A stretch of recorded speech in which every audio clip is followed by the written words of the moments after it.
Hello students, class 10th विषय विज्ञान lesson 9 पढ़ा रहे थे आनुवांशिकता एवं जैव विकास का टॉपिक है। क्वेश्चन है हसियाकार कोशिकाओं की वंशागत पर टिप्पणी लिखिए। तो हसियाकार कोशिकाएं किसे कहते हैं?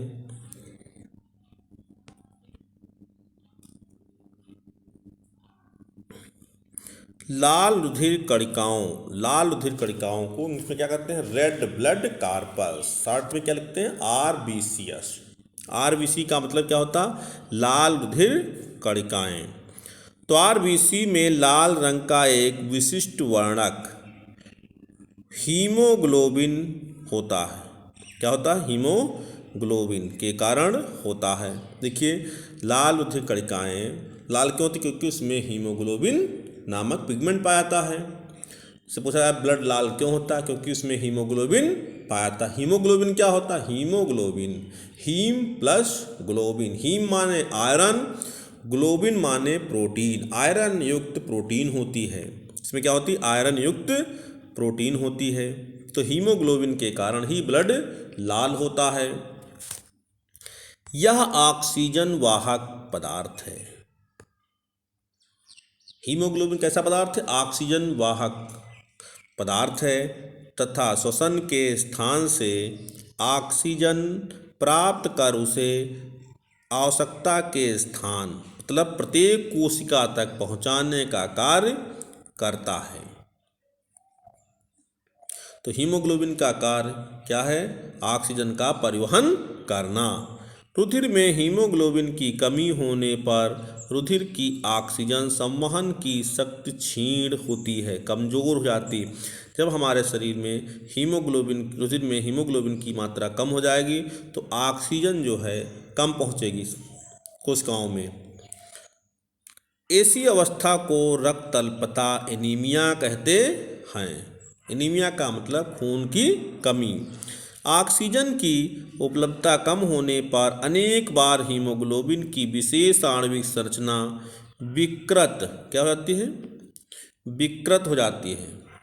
विकृत होने क्या होता है? खराब होने लगती। विकृत होने के कारण लाल रुधिर कणिका सिकुड़ कर हसियाकार सिकल शेप्ड हो जाती हैं। साथ ही यह कणिका तथा इसका हीमोग्लोबिन ऑक्सीजन संवहन के लिए निरर्थक हो जाता है। रुधिर कणिकाओं के विकृत आकार के कारण इस रोग को हसियाकार रुधिराणु या सिकल सेल रक्तअल्पता कहते हैं। तो यहाँ तक इसको नोट करेंगे आप लोग।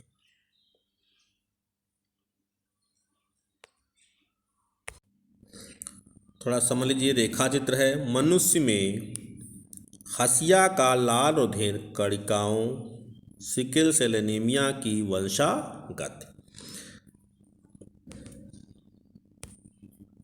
देखिए, इस रोग की प्रकृति आनुवांशिक होती। कैसी होती? आनुवांशिक होती।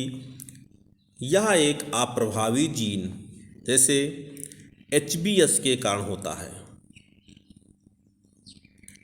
HBS और HbA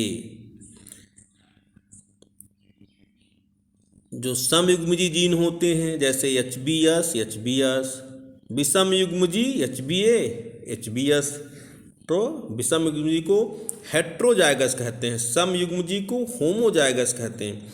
देखिए यहाँ पर समझ लीजिए, तो ये रेखा चित्र है।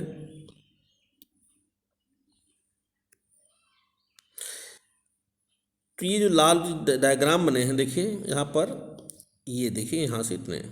तो सामान्य लाल रुधिर कणिकाएं, ये सामान्य लाल रुधिर कणिकाएं का आकार होता है इस तरह का।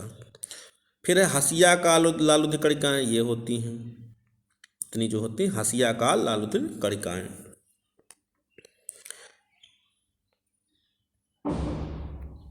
फिर इसके बाद देखिए,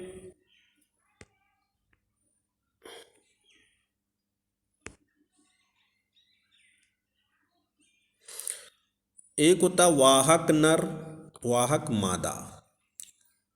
जब वाहक नर तथा मादा के बीच में क्रॉस कराएंगे तो किस प्रकार की संतानें उत्पन्न होंगी। देखिए, वाहक नर विषम युग्मजी, वाहक मादा विषम युग्मजी। HbA हीमोग्लोबिन जीन ए और हीमोग्लोबिन का जीन HbS हीमोग्लोबिन।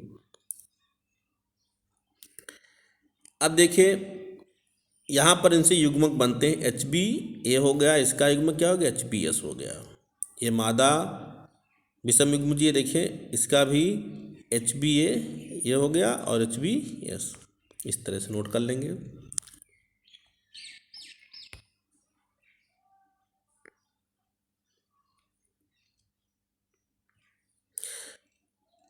फिर समझिए, अब इनकी संतान उसमें क्रॉस कराएंगे, संतानें कैसे बनेंगे। देखिए, इसका क्रॉस इसके साथ करा देंगे, क्या बनेगा, HbA। दोनों समान हैं, समयुग्मजी बनते हैं। कैसे बनते हैं, समयुग्मजी। होमो जाएगस, कैसे होमो जाएगस, सामान्य, तो ये रोग रहित ए। इसका क्रॉस इसके साथ होगा तो कैसे जीन बनेंगे, HbA HbS, तो वाहक सिंगल सेल रक्त तल्पता। इसके बाद इसका क्रॉस इसके साथ तो HbS HbA, फिर इसका क्रॉस इसके साथ कराएंगे तो HbS HbS। तो समझ लीजिए, तो यहाँ पर क्या बना था, सामान्य HbA HbA, रोग रहित HbA HbS, वाहक सिकल सेल रक्त तल्पता। HbS HbA वाहक हैं और HbS HbS जो होंगे तो रक्त तल्पता। क्या होगा, रक्त तल्पता मृत्युदायी है, मर जाते हैं। तो यहाँ तक इसको नोट करेंगे। हसियाकार कोशिकाएं किसे कहते हैं और उसका रेखा चित्र ये बना लेंगे।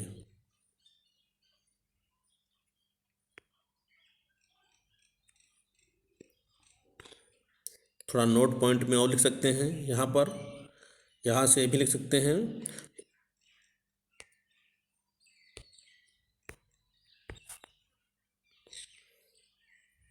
हीमोग्लोबिन की आणविक संरचना में परिवर्तन होने के कारण ही इस अवस्था में हीमोग्लोबिन अणु की आकृति विकृत हो जाती है और यह ऑक्सीजन का संवहन नहीं कर सकता है। जिन लाल कणिकाओं के हीमोग्लोबिन अणु ऐसे त्रुटिपूर्ण होते हैं उनकी स्वयं की आकृति ऑक्सीजन कमी में विकृत होकर हसियाकार हो जाती है। तो यहाँ तक नोट कर लेंगे आप लोग। ओके।